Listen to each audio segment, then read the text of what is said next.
chose dont je voulais parler, c'est la question, qui est une question plus hautement philosophique, j'ai évoqué un peu au début, mais qu'il faudrait développer, c'est la question de la propriété. Parce que la propriété, je crois, vous voyez, quand je dis le patron qui a immobilisé, un capitaliste qui a immobilisé 2 milliards d'euros, par exemple, en immobilisation, il a le sentiment que c'est à lui, que c'est entièrement à lui, alors que, pour moi, quand c'est 50 000 euros, c'est plus à lui, c'est-à-dire par degré, que s'il arrivait à en faire 50 milliards d'euros. S'il arrivait à en faire 50 milliards d'euros, ça serait moins à lui, pour moi. Justement parce que c'est 50 milliards d'euros, et que ça dépasse même ses capacités physiques de jouissance de ces 50 milliards d'euros. C'est-à-dire que la jouissance directe qu'il peut effectuer, c'est-à-dire le fait de s'acheter des beaux habits, de faire etc., elle est très largement dépassée par les 50 milliards d'euros. Ça veut dire que tout ce qu'il va faire, c'est une jouissance, on pourrait dire, spéculative, au sens mental du terme. C'est une jouissance qui est dans le fait de jouir de les avoir, ces 50 milliards d'euros. Donc pour moi, ces 50 milliards d'euros, ils lui appartiennent moins, parce que par contre, ils sont directement déterminants dans la jouissance d'autres individus. Et là, une jouissance immédiate. Vous voyez ce que je veux dire? C'est-à-dire que lui, mais il jouit jusqu'à un certain niveau, il va s'acheter un grand yacht, il va faire un truc, ça, mais il y a des limites corporelles à la jouissance. 50 milliards d'euros, non, c'est pas possible. C'est-à-dire que c'est plus de la jouissance spéculative. Je sais que ces avions m'appartiennent au loin, mais comme je ne peux pas être dans tous ces avions en même temps, ou je sais que toutes ces maisons m'appartiennent, mais je suis dans une en même temps. Vous voyez, quand même. Donc ça veut dire qu'à un moment donné, il mobilise de l'espace de jouissance pour autrui, dont lui-même ne peut pas profiter. Vous voyez ce que je veux dire? Et donc ça, pour moi, rien que ça, c'est la première raison pour laquelle, lorsque l'élargissement du le capital s'élargit, je ne dis pas qu'il ne faut pas qu'il continue à avoir le contrôle, moyennant la sélection par un impôt progressif sur le patrimoine global qui montre que si vraiment à un moment donné ça cloche, poum, il est obligé de réduire son capital, et donc ça permet en même temps de réduire les entités à un capital quand même à échelle plus humaine, en fonction de ce qu'on veut, avec la progressivité de l'impôt en question. Et donc ça c'est la première raison, parce que ça pourrait profiter à quelqu'un d'autre, il mobilise de l'espace de jouissance d'autrui, que lui ne peut pas utiliser. Et puis la deuxième raison, je vous disais, c'est parce qu'une décision met en jeu directement la vie de milliers de gens, ce qui fait que c'est une décision politique. Beaucoup moins que si c'est 50 000 euros. Vous voyez? Donc ça, c'est deux raisons qui font que pour moi, la propriété ne peut plus être quelque chose d'insécable, avec une définition précise. C'est une propriété, en quelque sorte, qui s'auto-démembre, pour parler en juriste, à mesure qu'elle s'élargit, qu'elle atteint des seuils trop importants. Oui.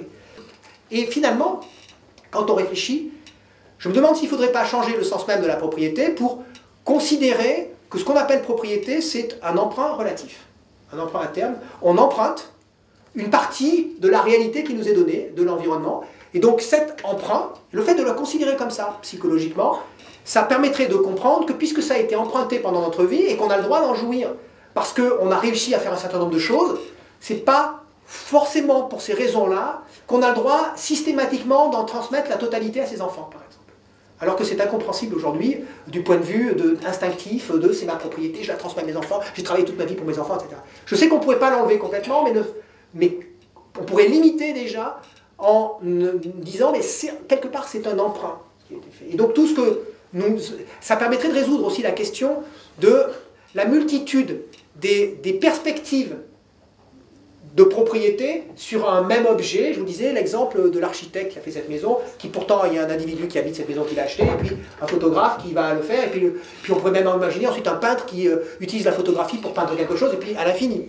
On dit la propriété de qui, quand, comment, quel objet. Et avec la technoscience, on a une démultiplication avec le monde virtuel. On a une démultiplication de ce qu'est la propriété. On a une démultiplication, on pourrait dire, sans jeu de mots, et je crois que je l'avais déjà fait, donc je fais mon malin doublement, des propriétés de la propriété. C'est-à-dire des caractéristiques intrinsèques de ce qu'est être propriétaire. À mon sens, ça, il faut absolument que ce soit repensé.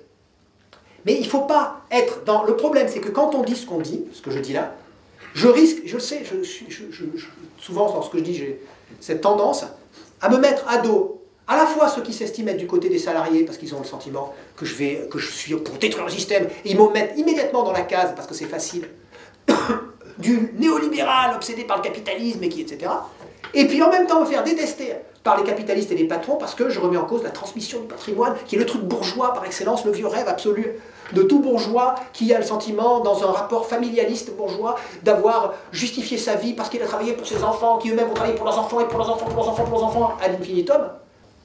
Donc je me mets d'un côté à dos les salariés, ceux qui pensent être... et puis d'un autre côté les patrons, parce que c'est quand même l'horreur de l'horreur, mon idole de la compétitivité où ça doit être à égalité, la flexibilité par le haut, l'impôt sur le patrimoine, enfin vous n'y pensez pas, etc. Mais c'est parce que, en réalité, si je suis susceptible de mettre à dos les deux pôles, c'est tout simplement que ce que je propose, c'est un autre système. Donc, si vous le lisez, vous allez le lire dans les termes de « Ah, c'est un socialiste »,« Ah, c'est un libéral, néo-capitaliste ». Mais non, ni l'un ni l'autre. Enfin, j'anticipe sur ça, c'est vraiment ni l'un ni l'autre. C'est un autre système qui, en fait, n'est pas socialiste, mais qui n'est pas capitaliste non plus, qui fonctionne sur autre chose. Sur autre chose, sur le fait qu'on a dépassé l'industrie comme étant une nécessité attachée au revenu. Et donc, on doit penser autre chose, simplement.